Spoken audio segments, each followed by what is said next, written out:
장 19절에서 29절입니다. 제가 봉독해 드리겠습니다. 그때에 10사람들이 기브아에 이르러 사울에게 나와 이르되 다윗이 우리와 함께 광야 남쪽 하길라산 숲을 요새에 숨지 아니하였나이까. 그러한즉 왕은 내려오시기를 원하시는 대로 내려오소서. 그를 왕의 손에 넘길 것이 우리의 의문이다 하니 사울이 이르되 너희가 나를 긍휼히 여겼으니 여호와께 복받기를 원하노라.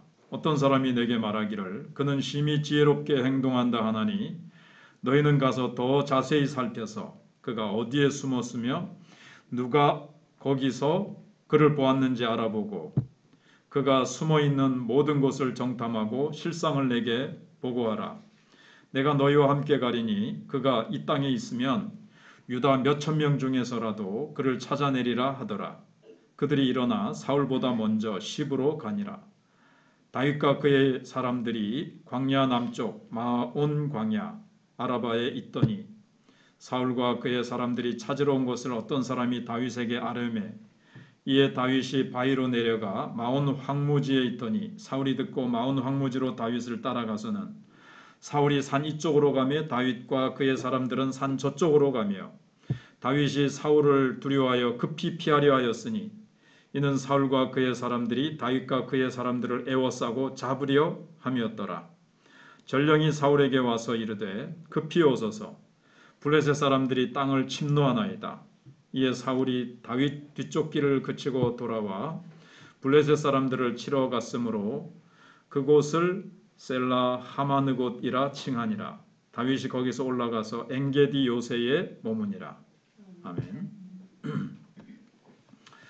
우리는 지난주 수요일날 고난 중에 도망자의 생활을 하고 있는 다윗을 사울의 아들 요나단이 찾아와서 위로해 주면서 다윗아 네가 이렇게 도망자의 신세고 우리 아버지 사울의 칼날을 피해서 고난 중에 있지만 하나님을 굳게 의지해라. 하나님이 함께 하셔서 우리 아버지가 결코 사울의 손이 너에게 미치지 못할 것이다. 하나님을 의지해라. 이렇게 위로하고 하는 그런 것을 생각해 봤습니다. 깊은 우정의 어떤 이런 관계, 우리가 고난 중에 있어도 서로 믿음으로 위로해주고 서로 기도해주고 하나님의 말씀으로 서로 힘을 불어넣어 줄 수 있는 그런 우정, 이런 것은 우리의 이제 삶을 더 풍성하게 만들어 주지요. 근데 이제 다윗은 요나단과의 그런 고난 중에서도 그 어떤 아름다운 만남, 참 이런 것들 또 잠시 기뻤겠죠. 근데 그것도 잠깐이고 잠시 다윗은 잠깐이고 또 다른 위기에 처하게 됩니다. 그래서 오늘 말씀해 보면 사울이 이제 뒤쫓아오죠. 그것도 이제 10사람들이 사울에게 가가지고 이제 다윗이 여기에 있습니다 하면서 고발을 합니다. 밀고를 합니다. 그래서 이제 사울이 뒤쫓아오는데 완전히 이제 사울이 어떻게 보면 포위를 당해가지고 어떻게 보면 꼼짝없이 이제 잡힐 상황 위기, 절체절명의 위기 속에 부닥쳤는데 또 마침 블레셋이 쳐들어와가지고 이스라엘 백성들을 막 노략하는 거예요. 그러니까는 왕이시여, 지금 블레셋이 쳐들어와가지고 이 땅을 굉장히 괴롭히고 있습니다. 그러니까 또 사울이 다윗 뒤쪽 길을 그만 중단하고 블레셋을 물리치러 이제 가게 됩니다. 그래서 다윗은 가까스로 어려움을 면하게 됩니다. 그리고 다윗은 29절에 있는 대로 엔게디라는 요새로 피신을 하게 됩니다. 이런 것들을 볼 때 하나님은 하나님을 찾고 의지하는 사람과 늘 함께 하시며 둘러싼 주변 환경이 어떠한 어려움이 있더라도 하나님은 다 보호하시고 아무리 어려운 상황 가운데서도 하나님은 그 가운데서도 하나님은 피난처가 되어주신다는 것을 보게 됩니다. 하나님께서는 어떠한 상황에 빠지더라도 어떠한 상황 가운데서도 돌보시고 보호하시는 그 놀라운 손길들을 보게 되죠. 시편 121편 1편에 1편 맞죠? 네, 있는 대로 낮의 해와 밤의 달이 상치 못하게 하고 하나님이 나의 우편 그늘이 되시고. 그래서 다윗의 일생은 참 험난하고 고단한 인생이었지만 하나님의 도우심을 명백하게 볼 수 있는 그런 삶이었습니다. 그래서 하나님의 도우심이 있었던 다윗의 삶으로 우리가 이제 쭉 나옵니다만 다음 24장에도 또 나오고 하지만 또 오늘도 그런 삶을 앞에서도 생각해 봤지만 또 한 번 더 생각해 보겠습니다. 그러니까 다윗은 너무 짧은 시간에 온탕, 냉탕을 왔다 갔다 하는 거예요. 하나님이 도우셔서 참 위기 가운데서 탁 벗어나가지고 조금 이제 숨을 쉴만하고 좀 괜찮아질만 하면 또 위기가 찾아와서 또 냉탕으로 갔다가 또 하나님이 탁 건져주셔가지고 온탕으로 갔다가 냉탕으로 갔다가 이제 이런 경험들을 하게 됩니다. 자, 그래서 다윗은 요나단과의 뜨거운 우정을 나누면서 많은 위로를 받았는데 또다시 이번에는 위로 다음에 그 반대편이라고 할 수가 있는 10사람들의 이 밀고, 이 10사람들은 어떤 지역인가 하면 다윗의 고향이나 마찬가지예요. 그러니까 유다 지파예요. 다윗이 이제 유다 지파잖아요. 근데 같은 유다 지파 사람들이 밀고를 하는 거예요. 유다 지파 사람들은 다윗이 어떤 인물인지 잘 압니다. 골리앗을 물리치고 나라를 위기에서 건진 참 하나님의 사람이고 믿음의 사람이고 참 귀한 사람이라는 사실을 알면서도 참 자기네들에게 닥칠 어려움을 이제 좀 생각을 하는 거죠. 노 사건을 기억하십니까? 도액이라는 이 사람이 사울에게 다윗을 이제 아비멜렉 그 제사장이 도와줬잖아요. 그래가지고 노베에 있는 제사장 85명 가족들을 전부 다 죽여버립니다. 다윗을 도와줬다고 해서. 야, 이거 지금 다윗이 우리가 살고 있는 지역에 와서 숨어 있었는데 우리가 나중에 일러 바치지 않았다가 나중에 또 무슨 화를 당할지 모른다. 사울이 또 정신이 헷가닥 해가지고 10사람들 다 죽여라. 다윗을 도왔다. 밀고 온 걸 알면서도 나한테 가르쳐주지 않았다. 이래가지고 어떤 화를 당할지 모르니까 다윗이 이곳에 숨어들었습니다. 우리가 당신한테 이걸 어떻게 안 알릴 수가 있습니까? 이걸 알리는 게 우리의 의무입니다. 이제 그렇게 이제 얘기를 하잖아요. 그래서 19절에 그렇게 얘기하고 20절에서 의무입니다. 그러니까 사울이 21절에서 너희가 나를 긍휼히 여겼으니 여호와께 복받기를 원하노라. 근데 당장 가기보다는 잠깐 이제 좀 워낙 쫓아갔다가 실패를 많이 했거든요. 그러니까 이제 좀 더 이번엔 좀 더 신중하게 하자. 그러면서 이제 복을 받아라 하면서 또 뭐라 그러냐면은 나를 긍휼히 여겼으니 이 말은 뭐냐면 지금 요즘 뭐라 그러죠? 불쌍히 여기는 이제 그런 거죠. 내가 이제 지금 다윗을 쫓아서 다윗 잡으러 다니는 이 내 불쌍한 신세여. 이제 이런 식이에요. 무슨 풀에? 뭐 그런 거 있잖아요. 불쌍하게 여기는 그런 식으로 하면서 너희가 나를 긍휼히 여겼으니 지금 자기가 참 힘들고 어려운 인생을 살아간다는 듯이 이제 그렇게 이제 얘기를 일단 아무튼 합니다. 그런데 이제 10사람들도 그런 것 같아요.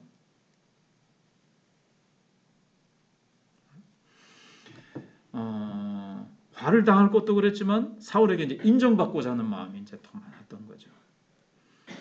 사람은요, 참 타락한 이후로 전 읽어보진 않았는데 이기적인 유전자라는 책이 있는가 봐요. 아주 잠깐만요. 요즘에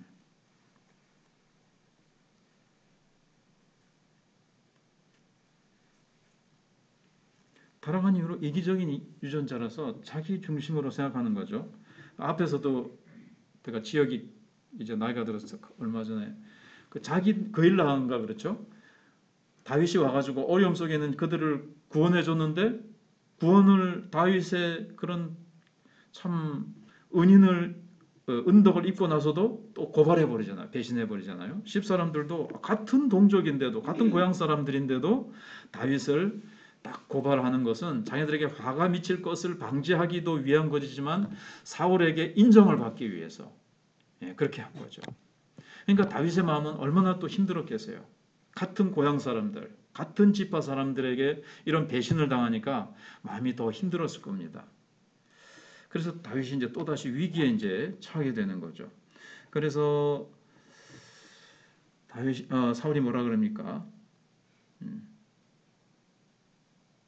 그래서 이제 복 받기를 원하노라 해놓고는 22절에 어떤 사람들이 말하기를 다윗은 아주 그냥 지혜가 뛰어나고 소위 그냥 막 홍길동 같이 신출귀몰을 하니까 너희들 좀 자세한 정보를 가지고 와라. 정확하고 자세한 정보를 좀 가지고 오라고 이렇게 이제 얘기를 합니다. 지금 그냥 무작정 그냥 쑥 갔다가는 넓은 지역에 그냥 가면 그러니까는 어디에 어떻게 숨어 있는지 그 흔적을 잘 살피고 정확한 정보, 자세한 정보를 가져와라. 이렇게 얘기를 합니다. 그래서 가가지고 이제 그렇게 하는 거예요. 이번에는 틀림없이 이제 좀 잘 잡으려고 대충 갔다가 이제 실패를 여러 번 했거든요. 자, 그래서 이제 그렇게 가게 됩니다. 그래가지고 이번에는 제법 그렇게 쭉 해가지고 이제 가는 거예요.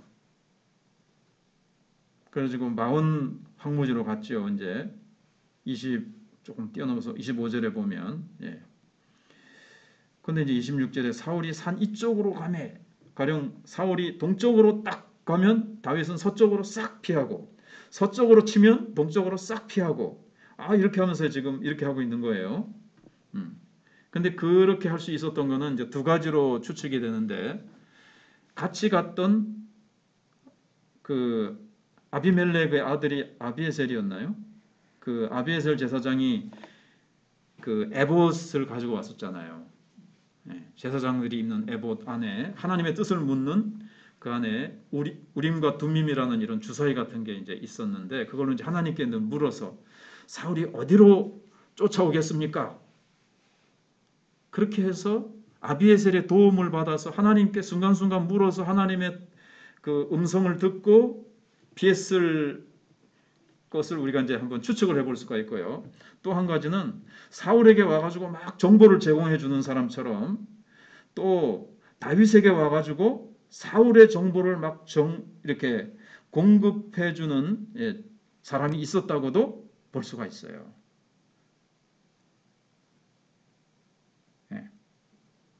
여기 25절에 보면 사울과 그의 사람들이 찾으러 온 곳을 어떤 사람이 다윗에게 아뢰매 그랬잖아요. 그죠? 이 어떤 사람. 여기 무명의 사람이 또 이런 것도 하나님이 다 도우시는 거죠. 누군가를 통해서 다윗에게 또 정보를 제공해 줘요. 그래서 다윗이 피할 수 있도록 이렇게 또 하는 거죠. 사울이 그러니까는 두 가지로 추측해 볼 수 있는데 더 정확한 거는 이제 누군가가 도우는 거죠. 그리고 우리가 이제 추측할 수 있는 것은 거기다가 또 다윗이 하나님께 묻고 또 어떤 사람이 와가지고 사울이 이렇게 하고 다윗에게 아뢰니까 다윗이 바위로 내려가 마온 황무지로 이제 도망간 거예요. 근데 사울은 또 듣고 또 그 정보를 누군가 제공해 주겠죠. 그럼 또 마온 황무지로 이제 다윗을 따라간 거예요. 그래서 이제 쭉 촘촘하게 이제 딱 이렇게 그물망을 치듯이 막 다윗을 포위해 옵니다. 그 이제 다윗은 어떻게 보면 이게 완전히 포위가 돼가지고 체포될 위기에 이제 놓이게 된 거예요. 그런데 하나님의 섭리는 어땠습니까? 예기치 않게 블레셋이 이스라엘을 침공하는 사건이 이제 발생을 합니다. 여기 27절에 블레셋 사람들이 땅을 침노하나이다 되어 있는데 원문에는 우리나라는 그냥 침노되어 있지만 이제 뺏겨 먹다. 우리가 그런 말 쓰잖아요. 다 뺏겨 먹었습니다. 싸그리 싹 와가지고 그냥 뭐 있는 거 없는 거 다 뺏어 가지고 수탈해 간다, 약탈해 간다 이런 뜻이 이제 있는 거예요. 빨리 오소서 사울에게 왕은 이제 또 적군이 쳐들어오면 물리쳐야 될 책임이 있으니까 그래서 다 잡았는데 정말 다 그냥 바로 이번에 그냥 막 딱 바로 코앞에 있는 거죠. 손만 뻗치면 딱 잡을 수 있는 상황 속에 있는데 마침 어떻게 됐습니까? 블레셋이 쳐들어와 가지고 다윗 쫓기를 그치고 그걸로 이제 가게 된 거예요. 그래서 이에 28절에 사울이 다윗 뒤쫓기를 그치고 돌아와 블레셋 사람들을 치러 갔으므로 그것을 셀라 하마느 것이라 하였더라.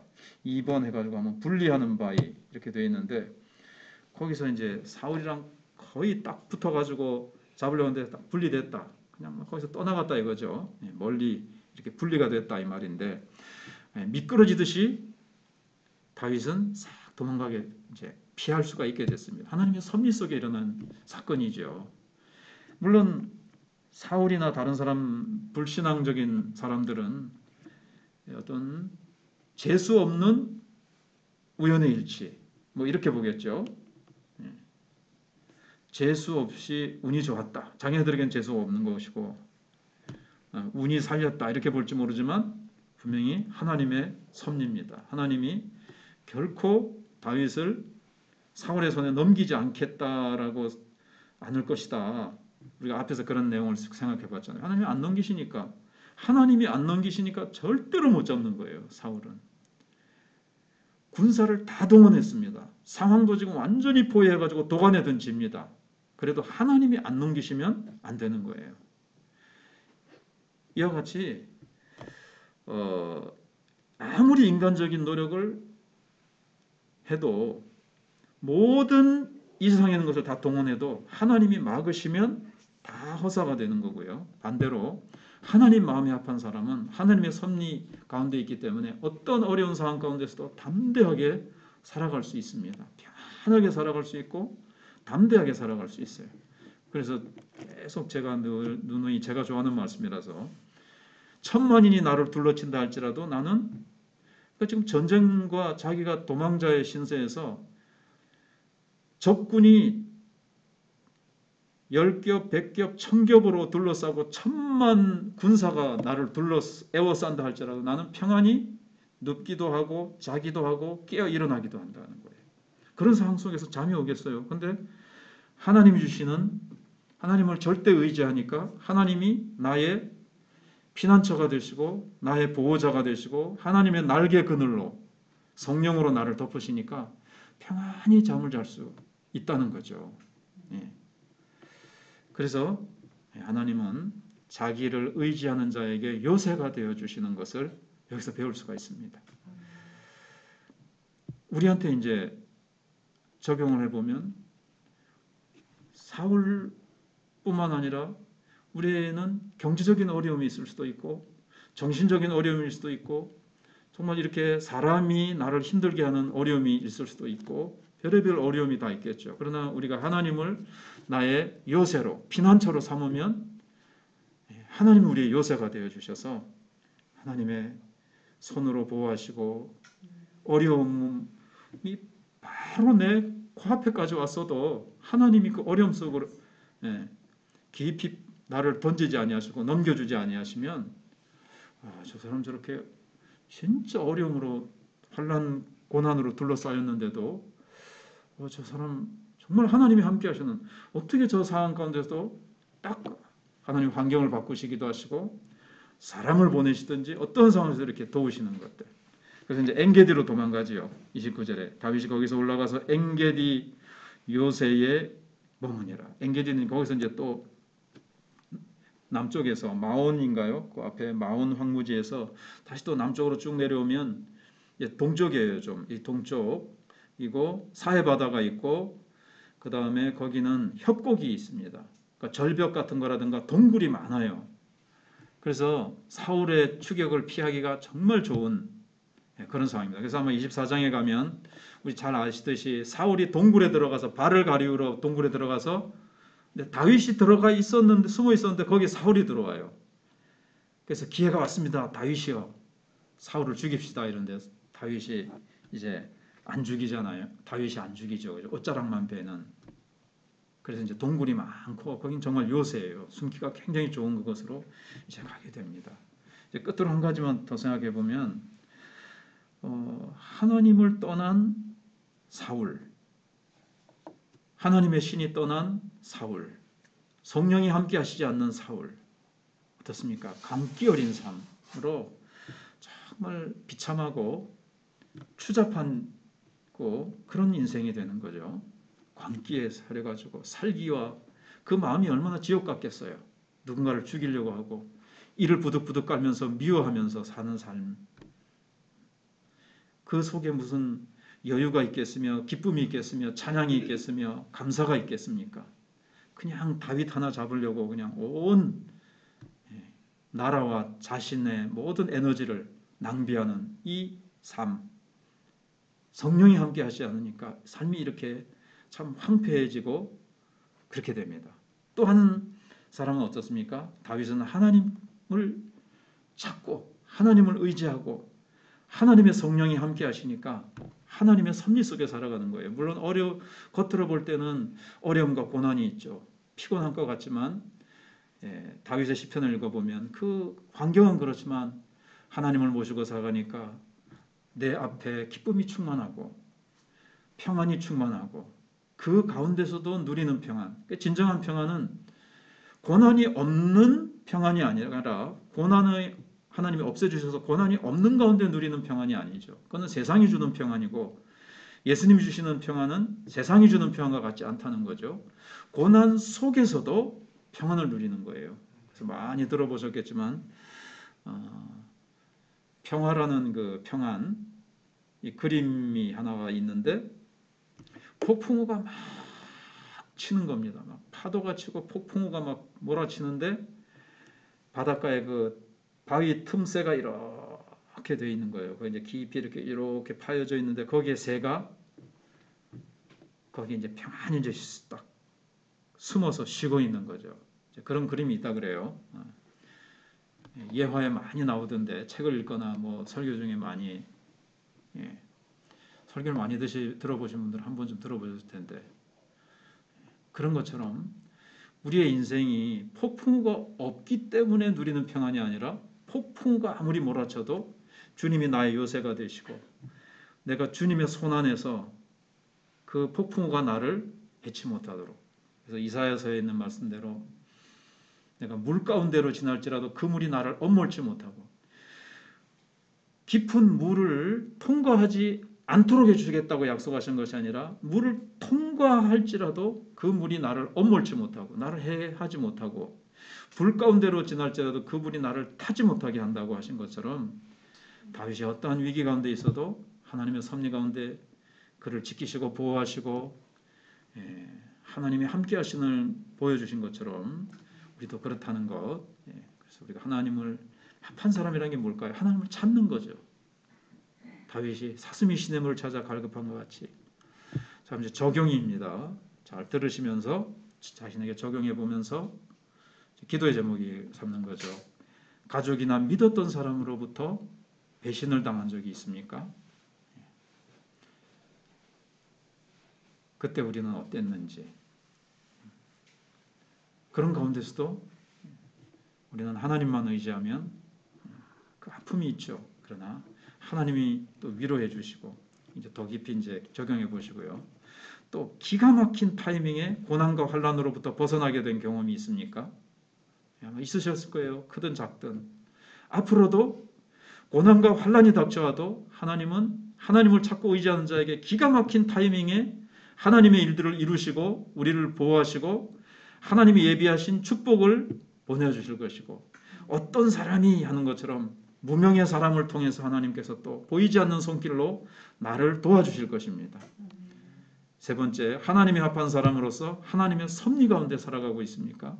우리는 정말 사울과 같은 사람이 아니라 하나님의 신이 함께 하셔서 하나님의 섭리 가운데 살아가면 어떠한 상황 가운데서도 기가 막히게 하나님의 손길이 늘 함께 하시는 그런 생을 살게 해달라고 우리 이제 기도하시며 하나님 앞에 나아가시고 또 우리 환우들을 위해서 다음 세대를 향해서 또 우리 주일학교를 위해서 주일학교가 이제 부흥해서 우리가 참 기뻐하고 감사하고 있는데 또 원수마귀는 또 막 부흥하는 걸 또 눈꼴 시려서 또 못 보려고 그러죠. 그래서 또 아이들이 부모님들이 너 교회 가지 마 이런 식으로 한다든가 아이들이 갑자기 학교에서 막 공부에 부담을 줘가지고 내가 공부해야지 내가 교회 갈 시간도 없다. 사실은 교회 주일날 나와서 기도하고 얼마든지 공부할 수도 있어요. 그죠? 하나님 잘 믿으면서도. 근데 이제 막 그런 부담감을 줘서 교회 나가기를 두려워하는 마음도 줄 수도 있고 합니다. 이 부흥을 끌려고 하는데 우리는 또 기도로 맞서서 승리해야 되겠습니다. 다음 세대와 환우들을 위해서 우리 선교사님들을 위해서 교회를 위해서 쭉 기도하시다가 돌아가시는데 우리 수여 세 번